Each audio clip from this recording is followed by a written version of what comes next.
Hello friends, आज के video में हम सिटी रेशियो सिलेक्शन किस तरह किया जाता है सीखने वाले हैं। जैसा कि हम जानते हैं जो करंट ट्रांसफॉर्मर होता है उसका यूज हम सब स्टेशन एंड इंडस्ट्री में हाई रेटेड करंट को मेजर करने के लिए करते हैं। सपोज हमारे पास कोई लोड है जिसका एम्पेयर या तो 1000 एम्पेयर है या फिर 2000 एम्पेयर है या इससे भी कहीं ज्यादा है, तो इस डायरेक्ट हाई रेटेड करंट को मेजर करना पॉसिबल नहीं होता है। तो इस हाई रेटेड करंट को मेजर करने के लिए वहां पर हम सीटी कनेक्ट करते हैं और इस सीटी के जरिए हम इस हाई रेटेड करंट को आसानी से मेजर कर सकते हैं, क्योंकि जो सीटी होता है वो हमें रेशियो में प्रोवाइड किया जाता है। सपोज हमारे पास जो सीटी होता है वो 100/5 का भी होता है, 100/1 का भी होता है, 150/5 का भी होता है और 150/1 का भी होता है, 250/5, 500/5, 1000/5 और 2000/5 का भी सीटी हमें मार्केट में अवेलेबल होता है। कहने का सीधा सा मतलब है कि जो करंट ट्रांसफार्मर होता है तो हमें बटा 5 में मिलता है या फिर बटा 1 में मिलता है। और यहाँ पे सपोज 100/5 दिया गया है, तो जो 100 है इसका प्राइमरी करंट होता है। यदि प्राइमरी से इतना करंट फ्लो हो रहा है 100 एम्पियर और ये जो 5 है या फिर 1 है ये इसका सेकेंडरी होता है। तो यदि सीटी के प्राइमरी से 100 एम्पियर करंट फ्लो होता है तो हमें कन्वर्ट करके जो सीटी होता है सेकेंडरी में 5 एम्पियर देता है या फिर 1 एम्पियर देता है। सो इस लो रेटेड करंट को हम आसानी से मेजरिंग डिवाइस के जरिए मेजर भी कर सकते हैं या हमें प्रोटेक्टिंग डिवाइस या कोई रिले कनेक्ट करना है तो भी आसानी से हम कनेक्ट कर सकते हैं।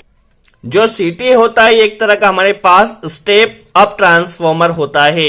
इसके ऊपर हमें भी ज्यादा डिस्कशन नहीं कर रही है। स्टेप अप ट्रांसफॉर्मर की तरह कार्य करता है।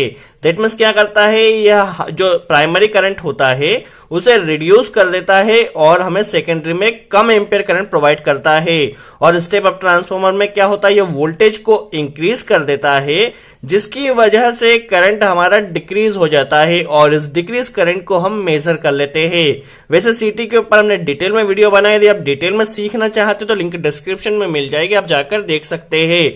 तो जो सीटी का सीधा सा वर्किंग प्रिंसिपल होता है वो स्टेप अप ट्रांसफॉर्मर की तरह होता है।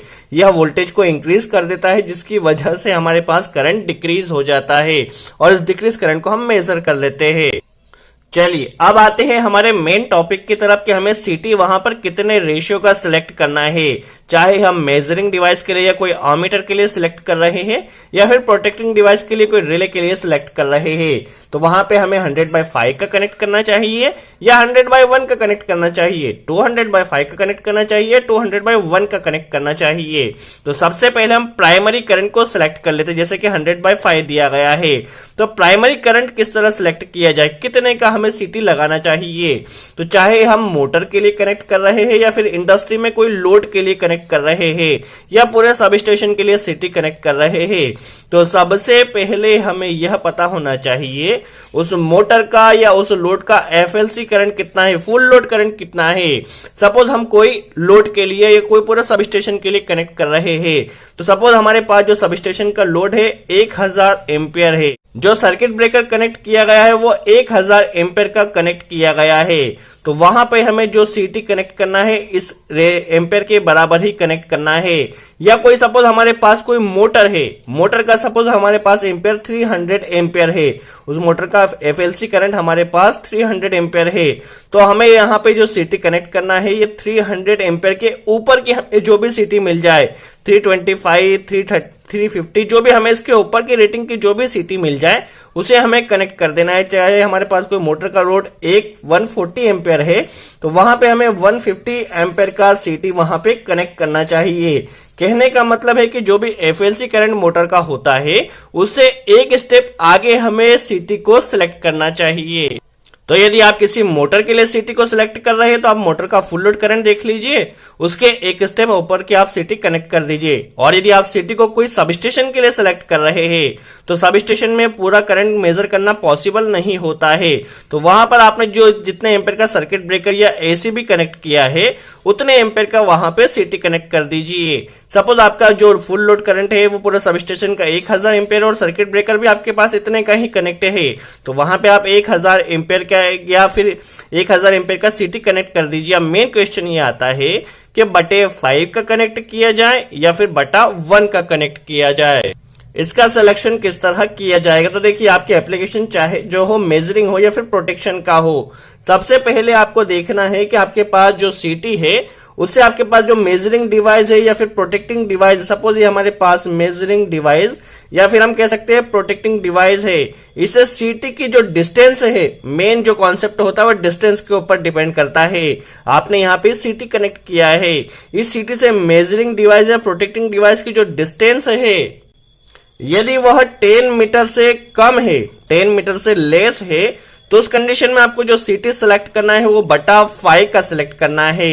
आपके पास जो लोड है 100/5 का भी कर सकते हैं, 150/5 का भी सिलेक्ट कर सकते हैं, 1000/5 का भी सिलेक्ट कर सकते हैं।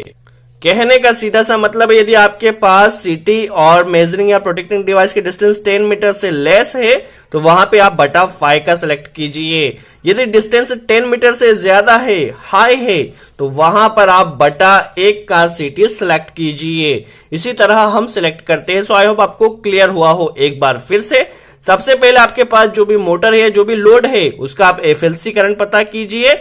जितना भी एफएलसी करंट है उससे एक स्टेप ज्यादा का आप सीटी वहां पे प्राइमरी करंट में सिलेक्ट कर लीजिए। यदि आपके पास 100 एम्पेयर का कोई लोड है तो आप 100 एम्पेयर से ऊपर का जो भी सीटी आपको मिल जाए, 125 जो भी सीटी आपको मिल जाए, वहां पे प्राइमरी करंट इस तरह से सिलेक्ट कीजिए। और सेकेंडरी करंट के लिए आपको जो आपका सीटी है, सीटी से मेजरिंग या प्रोटेक्टिंग डिवाइस की डिस्टेंस देखना है। यदि डिस्टेंस कम है तो आप बटा 5 का सिलेक्ट कीजिए, और 10 मीटर से ज्यादा की डिस्टेंस है तो वहां पे बटा 1 का सीटी आप सिलेक्ट कीजिए। सो आई होप आपको कॉन्सेप्ट क्लियर हुआ हो। यदि वीडियो अच्छा लगा हो तो लाइक का बटन जरूर प्रेस करें। कोई डाउट हो तो कमेंट्स में जरूर पूछे। सो आज के लिए इतना ही। Thanks friends.